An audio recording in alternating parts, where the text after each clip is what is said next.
আর বলে, আমি বিলাল মসজিদে নববীর ভিতরে যে সময় আযান দিতাম, আমার নবী আয়েশা নামাজ পড়াতো, কিন্তু আমি বিলাল আজ আমার মনে হচ্ছে আমার নবী এই দুনিয়া থেকে চলে যাবে। জোরে কোন সুবহানাল্লাহ। আমার মনে হয়ে গেছে আজ দুনিয়ার সমস্ত মানুষ, আমি হযরত বিলাল, মনে হয় নবীর থেকে আজ আমরা এতিম হয়ে যাব। হযরত বিলাল কাঁদতেছে। হযরত ওমর রাদিয়াল্লাহু তাআলা আনহু এসে বলেন, বিলাল কাঁদো কেন? বিলাল বলে, নবীর অসুস্থতার কথা মনে হয়ে গেছে।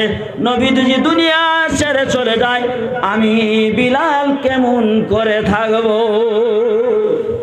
বিলাল, আল্লাহর নবী দুনিয়ার থেকে চলে গেলেন। 6 মাস পর বিলাল মদিনার থেকে চলে যাইতেছে একটা টুবলা মাথা নিয়ে।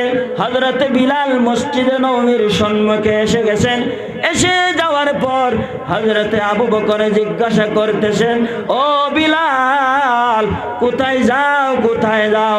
হযরত বিলাল বলতেছেন, আর আমি মদিনাতে থাকতে চাই না।